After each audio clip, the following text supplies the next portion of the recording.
Okay, Beyond the Gates fans. Oh, no, no, no, no, no, no. I am not going to do what I did last week and fall so far behind that I have to binge all 5 episodes and do all 5 reviews in one night. So, we are here with Monday's episode, episode 74.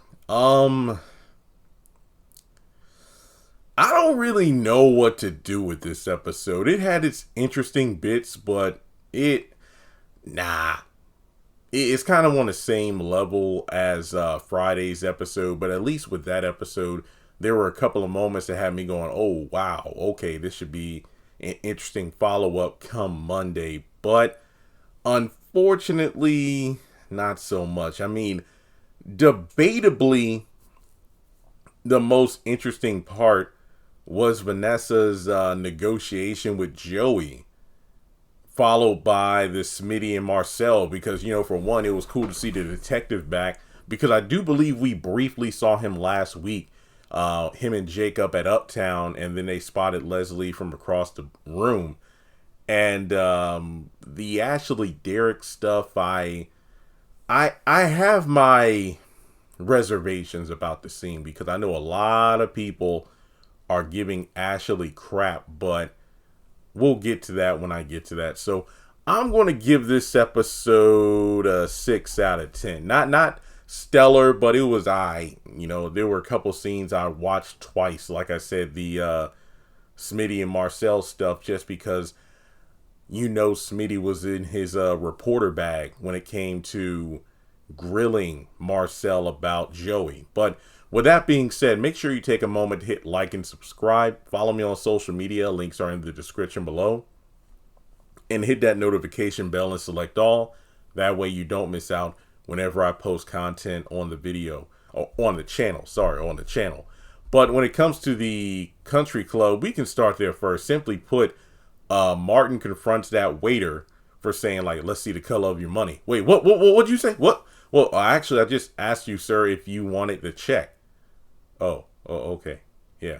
No, I'm fine.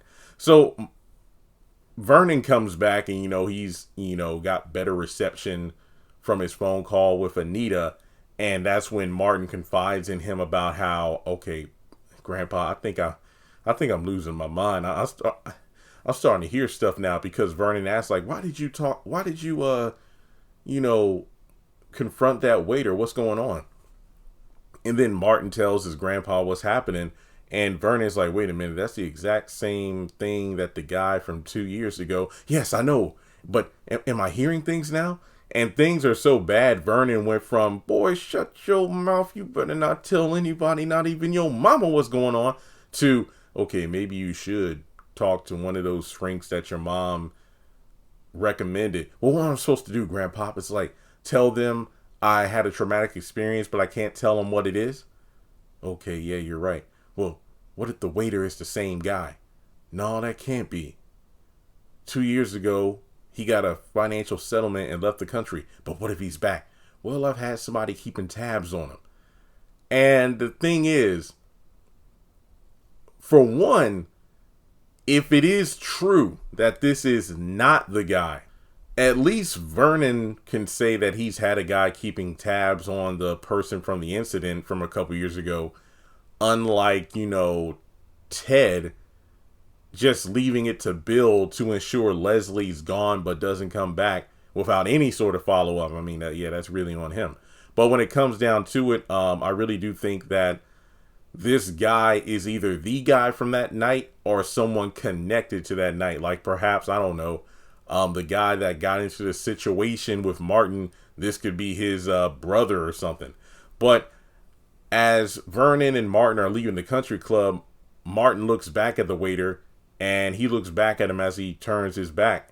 And later on, at the very end of the episode, Martin either, I don't know, shadows this dude, or perhaps he kind of leaves breadcrumbs. He's like, okay, this guy seems to be following me, so let me just inconspicuously walk down this hall and, hide behind a corner and see what's up. And that's exactly what happens. Martin grabs him, pushes him up against the wall. Or, who are you? Why are you following me? So we'll find out later today if this is the dude or what. Now from there, we go over to the casino and Vanessa negotiates with Joey, who makes it clear like you have no grounds to negotiate. I mean, you're in the red right now to pay off debt. Technically, it's Doug's debt. Okay, well, yeah. And as your wife, I mean, as the wife, is kind of like legally obligated that his debt is your debt. Yeah, his illegal gambling debt. So, long story short, they pretty much get to a point where Vanessa feels like, hey, I have more to offer than simply being a booty call or simply being, oh, you'll launder money through my business. I run a legit business, meaning that I can do a lot more good for you than simply moving a little bit of money around. No. The thing is, Joey, you think too small. And I gotta admit, I kind of like where Vanessa's going with this. It's the fact that, you know what? I'm not just going to be someone who's an underling. I want to be partners. And the thing is, she goes so far as to taunt Joey about how you went through all this trouble to get my husband in debt in order to get your hands on my company, when in reality, all you had to do was ask, and I would have been intrigued. Really? Now, one could argue this could be kind of a flex, a facade, in order to have Vanessa make it where Joey feels like you don't have the upper hand as much as you think. And I've won up to you because you tried to manipulate me and my husband when all you had to do was ask, and, well, see what I would have said. Now, from there, they talk about percentages. And I think Vanessa low-key dropped one of the best lines in the episode. Oh, I'm unfaithful, not unloyal. Dang. So she wants 6% for Doug in order to, pay off his debts and whatnot. But then also 12% for her. 18%. But essentially, Vanessa hits him with gambling terms. In terms of, you can call my bluff or I'm going to bust you. Which has more than one implication in this case when regarding these two. But I love how she switched it up, faking about how being, a poor victim of the circumstances of Joey's casino, which is, money laundering and cheating. Well, you can't prove it. Well, I'm sure an investigation will, I don't know, get started, and who knows what stones will get unturned if they do that. What do you say, Joey? And they pretty much start to have sex. So it seems like, a deal's a deal. Now from there, we go over to Chelsea and Madison at Chelsea's and Kat's new place. I don't know. Being, not being LGBTQ and whatnot, a lot of this dialogue kind of went over my head. I have it in my notes. The best way to explain this is simply that Madison and Chelsea discussed their sexualities, and I guess when they first discovered their attraction to the same-sex female. I mean, that's honestly all I have in my notes here. And Madison brought a crap ton of Chinese, which is interesting how, and I mean, I'm not trying to be judgmental here, but given that Chelsea was a supermodel, I highly doubt she intakes that much food at once. But they start kissing and go at it. I mean, Chelsea's thirsty. But I think at the core of it, a lot of fans, I did read some tweets online. Do you think there's something up with Madison? I don't know. I'm not saying she has ill intent, but some people are going so far as to say, what if she's like a stalker or something? Or, I don't know. And what did somebody say online? This is why people of notoriety should never have sex with fans. I'm like, well, I don't know. Chelsea did say she would never post Madison without permission or something like that. So there's that aspect of it. But I think Chelsea, it's funny how like Kat was like, hey, did you all vet Eva before you let her work for you and stuff like that? I feel like Chelsea needs to have that same kind of attitude when quote unquote vetting partners, because this just feels way too sudden, and she doesn't know Madison like that. So, but I mean, you literally just met her. What was it? Exchanging looks at Uptown. Yeah, you met at Uptown twice. a couple times at the hospital. Now you brought her back to your home. It's just, got to keep your eye out on this one. Got to keep your eye out on this one. All right. Then we have the police station where Marcel is talking to Jacob's father. And Marcel is like, what's this interview about? And he's like, hey, you know what? Keep your cool. Play nice with the reporter because, this police department can use as much good press as possible. So then Smitty comes in and he's conducting the interview and, about, okay, you've been on the force of what, 20, 30 plus years. And, what's your retirement looking like? And, Smitty did his homework. He knows about, Marcel and his boat. And Marcel mentions, oh, yeah. We have a similar circle of people. The fact that you're married into the Duprees and, Jacob is part of the family as well. And that's when Smitty kind of throws a curveball. It's like, hey, here's this photo of you from one of those boating competitions recently. What's Joey doing in the background? Who? Yeah, I figure you know him because he's in the back of the picture. So, you two must be in the same yacht club. And then Smitty goes down a laundry list of various times that Marcel and Joey have been seen in close proximity. So Marcel's probably sitting here like, man, oh man, what is up with these men who marry into the Dupree family? First it was Jacob, now it's Smitty asking all these damn questions about me and Joey. So what's interesting is that while Smitty is in his bag, he's about to hit him with one question after another. That's when Marcel says, oh, you know what? Duty calls. Wait, I thought we had an hour for this interview. Well, you know what they say? Don't believe everything you read. And that's when he hits him with a curveball where Smitty asked about, secrets. Oh, secrets, huh? Why don't you ask your family, huh?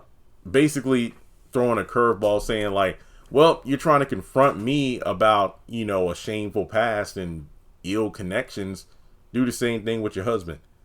And Smitty has that look on his face like, wait, man, because don't forget now, Marcel was apparently at the scene of what went down 2 years ago with Martin and this show me the color of your money guys. So, this should be interesting. All right. Now to round things out, we're going to talk about Derek's proposal, Ashley's answer, and the fallout. Well, I got to give props to the show. She said no. And I'm really glad Ashley did. Oh, no, not because I'm a massive Ashley and Andre shipper, but for the fact that it would just be so wrong for her to say yes, knowing in her heart of hearts she's not feeling Derek the way he's feeling her. And it would just be a huge waste of time, just like the whole moving in together. Oh my gosh, we broke up. Hey, we're back together. We're just not living together storyline. So Derek, it's weird. You know what? Let me lift this chair arm because it's making too much noise. Ashley and Derek kind of go back and forth here where, as he's about to put the ring on, she's like, no, I can't, no. And I see both sides. Okay, I saw the majority going in on Ashley yesterday, saying that, she's a manipulator. I think it was an interesting line where she did call out whether or not Derek wanted to propose and get engaged because he really wanted to, or if this was some kind of test for her. AKA, you feeling Andre or are you feeling me? And at the end of the episode, Andre comes over to Uptown with a tissue because, well, he knows this woman cries but doesn't have tears, but I'll hand her a tissue anyway. And essentially, she says it wasn't a proposal, it was an ultimatum. Now, I would have to disagree with that. I think that Derek gave a legit proposal, but when you two were standing up by the bar, and it's like, well, look, it's not that I don't want to get engaged or get married to you, just not right now. Well, now's your chance. And then he reaches back into his pocket to pull out the ring box. It's almost like that was a semi-ultimatum. But as I mentioned in my Friday review, And I even posted a video yesterday morning asking, like, will Ashley say yes to the proposal?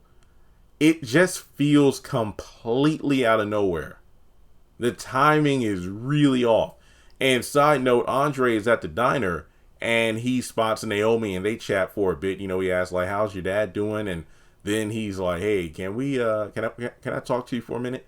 And they talk about Ashley and Derek and a situation involving, hey, Ashley was worried about, her and Derek breaking up tonight or something. And Naomi's like, wait, what? Well, between you and me, he's actually planning to propose tonight. Oh, wow. Okay, that's great. Yeah, very convincing, Andre. So they talk about, what they both know about the situation. And of course, Naomi knows both of them better than Andre.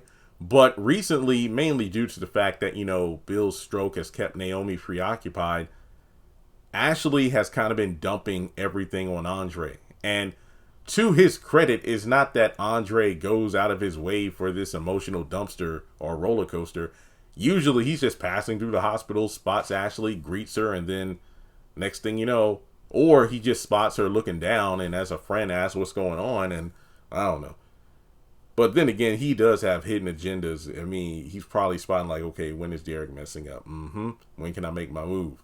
Well, by the end of the episode, I think he knows the answer to that question. But essentially what it boils down to is the fact that Naomi was asked to help pick a ring out, but she has her doubts about, I don't know if the timing for this is right. And I get it, as a friend, she didn't want to discourage Derek, but like I said, she has been preoccupied with her dad's health. So she doesn't fully know what's going on. But given the fact that wasn't it last week where, Ashley was confiding in Andre and Derek was confiding in Naomi about their respective doubts about their relationship. And I just feel like, if nothing else, it might have been a good idea for Naomi just to ask the question, hey, Derek, so I know you and Ashley have kind of went through a rough patch with the whole moving in together and you moving out, but then you two coming to an agreement about your living situation as well as where you're taking your relationship forward from here. Do you think it's best to just pop the question? Because have you resolved the issues? Because if you haven't, and I think that as a as one half of a married couple who are friends with Derek and Ashley, I don't think it'd be out of pocket for her just to say that just because you get engaged doesn't mean any sort of underlying tension or issues are automatically going to be resolved. Those are things that you have to work out, because think of it this way. Think of your relationship. Think of the problems you're dealing with right now. It's kind of like a test run. And if you can overcome these issues and whatnot right now, then that's a positive sign that, hey, if we can work this out, then if we do get engaged and do get married, just keep the same momentum going and keep the lines of communication open, compromise, hear each other out. And yeah, that's a good sign that maybe it is time. But for him to just go from, we can't live together, to, hey, let's get married. Man, just the timing is really off. It goes back to the whole moving in together, where people feel like Derek is probably trying to fast track the relationship because maybe he feels insecure about Andre being around. And the same thing could be true here, where Andre, being the person Ashley confided in, maybe he's feeling like, okay, I need to do some grandiose move to prove my devotion in order for, Ashley to stick around. And well, it backfired, and it backfired hard. So he claims that the engagement is like, this ring is a statement about our devotion to each other, because no matter what kind of obstacles we deal with, we always find our way back to each other. But the thing is, you really didn't resolve any issues. At first, everything was good. It's like, hey, we go about our day-to-day jobs, and in the evening, we'll have dates, and if things go well, I'll stay over at your place for the night. We'll go back to your place for the night, and if it goes well, I'll spend the night, but then back in the morning, I'll get up, go back to my place with the guys and, we'll keep on doing the routine. And like I said, the passage of time in this show isn't always consistent, but we do know time moves by pretty quickly. And it seems that maybe just a couple of times their schedules clash. I mean, it's not like you have to date every single night. So it's kind of weird that, oh, wait, I can't go to dinner, Ash. I'm going to grab beers with the guys. Or, oh, I can't do dinner tomorrow, Derek. My mom and I are having dinner. So, okay, no big deal. Just say, hey, later this week. Now, if it was 3 weeks, if a month since, like, Ash, we really haven't been, hanging out or spending any time together like we used to, then that's like a show of concern. Like, yeah, I mean, maybe we did take living together for granted or something. I don't know. But this whole thing just feels like a big mess. And Derek's like, wasting time. It's like, wait, so I'm wasting your time? And he calls her out for saying, like, I feel like I'm a placeholder until something better comes along. I don't know. I feel like there's a lot of displaced anger on both sides. I mean, Derek, just because she doesn't want to get engaged now doesn't mean never. And you feeling like a placeholder is showcasing your own doubts. And she's like, look, no. I'm not thinking of seeing anybody. I'm not seeing anybody else. Well, maybe we should. And essentially, he's the one who ends the relationship by dropping one final line showing that, you know what, maybe this isn't meant to be. And he walks out. This is exactly what happened at her or at their apartment at the time, where he's like, well, fine, I guess I'll move out. You don't want me here. And maybe you're having doubts about us. And he'll just leave. So I guess canonically, this is the second time they broke up. And now Ashley is like, oh no, what do I do? And it's like, I don't know. Because the question is, this week, do you think that Danny and Andre are going to be exclusive now? Because if that's the case, sucks to be her. Because if she said no, partly due to her feelings for Andre, and he goes public with another woman, she going to be looking stupid. But let me know your thoughts in the comment section below on episode 74. Like and subscribe, and I'll catch you in the next video.